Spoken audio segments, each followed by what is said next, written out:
बताइए या बुनियादी कारण क्या है? देखिए, पिछली बार जब आपने ये सवाल पूछा था कि आखिर भारत पर के खिलाफ ये इतना आक्रामक रवैया क्यों, तो हमने पूरा आपको पैटर्न एक नक्शे पे समझाया था, एक वर्ल्ड के मैप पे आपको। और जो मुझे कमेंट्स मिले हैं लोगों से, लोगों ने काफ़ी सराहा है, कहा कि हम बुनियादी रूप से यह हमको समझ में आ गई है कि ये किस तरीके से ये इंडो पैसिफिक और ताइवान और इससे रिलेटेड है वहाँ पर। उस समय मैंने आपको ये भी बताया था कि कोरोना को किस तरह से वायरस को बायोलॉजिकल वेपन बना के पहले वो जो अमेरिकन वॉरशिप्स थे, थियोडर रूजवेल्ट और रोनाल्ड रेगन, उनके खिलाफ कैसे इस्तेमाल किया गया। और अभी जो हालात हैं कि वो बिल्कुल वो उससे उभर गए हैं और बिल्कुल फिट हैं, सेल कर रहे हैं। वो एक तीसरा एयरक्राफ्ट कैरियर भी जो निमिट्स है वो भी आ गया है। और अमेरिका के पास सात एयरक्राफ्ट कैरियर हैं, जो कि 3 जो है ये आपको ये जिसको हम ये साउथ चाइना सी और ईस्ट चाइना सी में वो सेल कर रहे हैं। तो उधर भी बड़ी ऐसी बात नहीं है बहुत। अगर वेस्ट में हमारी तरफ हो रहा है तो ईस्ट में उधर भी चाइना के पसीने छूट रहे हैं। तो उसको अगर ओवरऑल नज़रिए से, ओवरऑल पर्सपेक्टिव में इसको देखना चाहिए।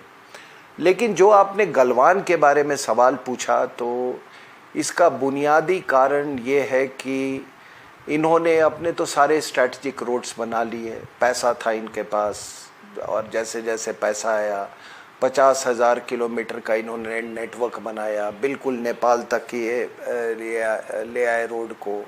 एक कोई केरुंग पोस्ट है नेपाल का, वहाँ से ये हथियार भी ला रहे थे नेपाल को। और मैंने आपको एक बार उस समय पहले कहा था कि एक केरुंग पोस्ट से ही ये शाहीन बाग के समय में बहुत सारा हथियार आया था। तो इन्होंने अपना पूरा इंफ्रास्ट्रक्चर बना लिया। अब हम भी इकोनॉमिकली जैसे डेवलप हमने किया, हम तो लूटे हुए लोग थे। हमको तो अंग्रेज पूरा लूट के चले गए थे। और उसके बाद फिर ये जो सोशलिस्ट इकोनॉमी, मतलब जिसको हिंदू रेट ऑफ ग्रोथ कहते थे, हम उसके शिकार थे। उसके बाद से ये जब हम पैसा आने लगा देश में, तो हम भी अपग्रेड करने लगे और काफ़ी अपग्रेड किया हमने। उसी सिलसिले में हमने ये जो एक रोड दरबुक, और दरबुक में मैंने अपनी सेवाएं दी हैं, मैंने पहले भी कह रखा है। दरबुक से दौलता बेग ओल्डी को तरफ हमने एक सड़क स्ट्रेटजिक उसका निर्माण हमने शुरू किया। काफ़ी हद तक वो हो गया। इनको उससे बड़ी पीड़ा वो इसलिए हुई क्योंकि एक तरफ अक्साई चीन था, दूसरी तरफ वो उस तरफ सक्शन वैली था, और ये आगे में मतलब ये just south of Karakoram highway. अब काराकोरम हाईवे उनके लिए एक स्ट्रैटेजिक हाईवे है। और 62 वॉर में लोग अक्साई चीन की तो बात करते हैं, अक्साई चीन जो उन्होंने कब्जा किया उसकी तो बात करते हैं, लेकिन जो सक्शन वैली जो उन्होंने लिया पाकिस्तान से, जो कि हमारा इलाका है, उसके बारे में कोई बात नहीं करते। तो दाहिने हमारा इलाका, बाएं हमारा इलाका, सामने हमारा इलाका। तो हमने एक स्ट्रैटेजिक रोड जो अभी हमारे पास है, जो टेरिटरी, उसमें से हम ये दरबुक से लेके डीबीओ तक हम स्ट्रैटेजिक हाईवे हम बना रहे थे। इनको क्या डर है, इनको कि ये चाइना पाकिस्तान इकोनॉमिक कॉरिडोर पर ये असर डालेगा, और यकीनन डालेगा।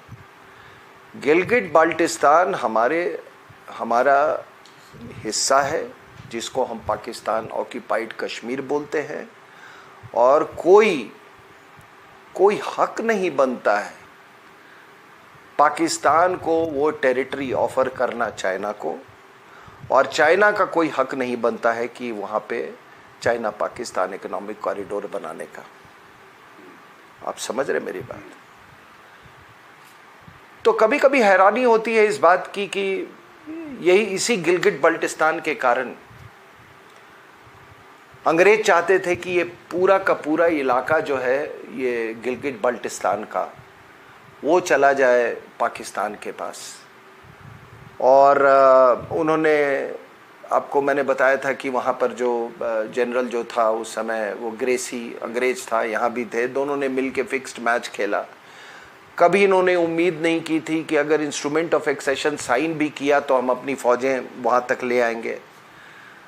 तो जब ये हुआ तो लड़ाई तो वो प्रिवेंट नहीं कर सके, लेकिन उन्होंने जैसे ही गिलगिट बल्टिस्तान का इलाका उनको मिल गया, और उस समय मुजफ्फराबाद होके वो एक सड़क जाती थी, वही एक सड़क, वो इनके हासिल हो गया। इन्होंने उस समय सीज फायर लाइन कर दिया, जिसको आज LOC बोलते हैं, है ना। तो जो अंग्रेज चाहते थे गिलगिट बल्टिस्तान, अब ये नया कॉलोनियल पावर ये बन गया है, बनने की कोशिश कर रहा है चाइना।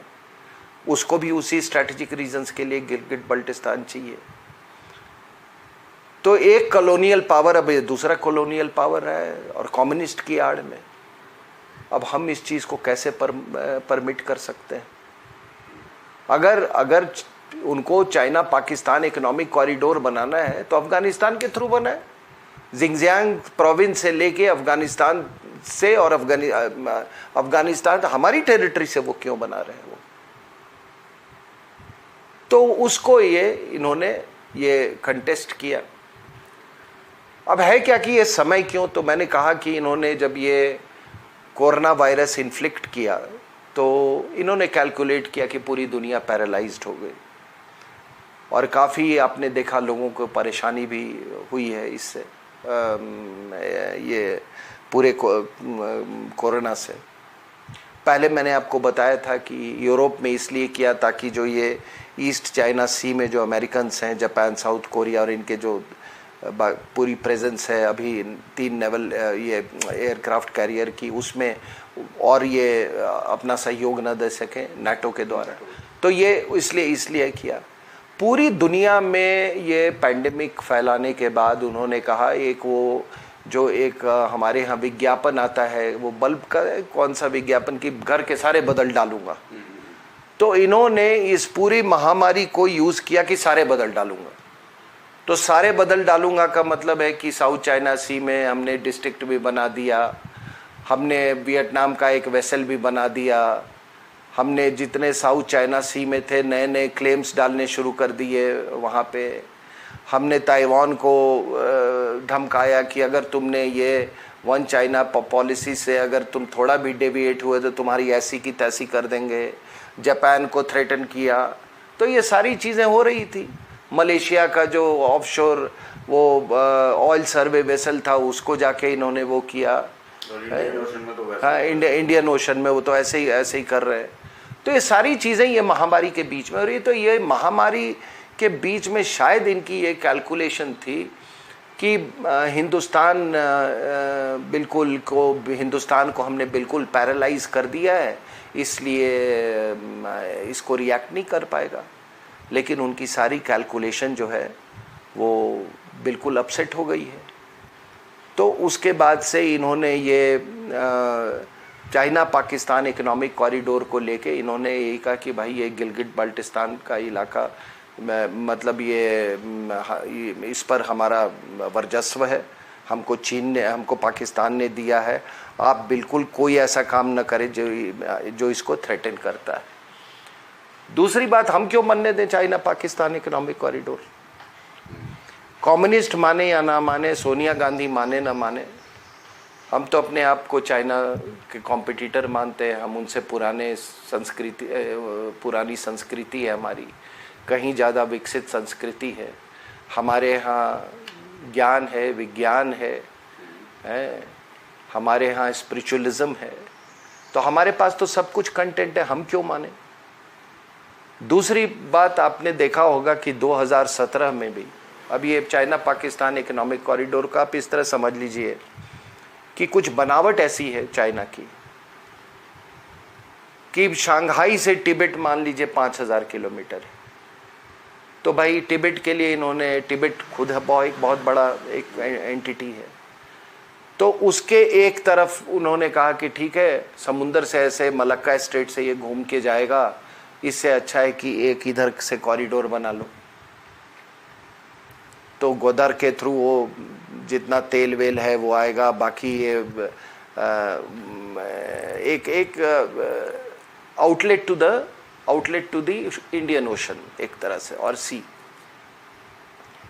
उसी तरीके से इन्होंने म्यांमार का अगर देखें, एक तरफ यूनान प्रोविंस है, वही वाली बात है कि इतने जहाज घूम जाएंगे तो इसलिए यूनान से एक सीधे आप पाइपलाइन आप ले आए, म्यांमार के वेस्टर्न उस पर सिटवे पे ले आए, हाँ, उसको आप चाइना म्यांमार इकोनॉमिक कॉरिडोर कर दें।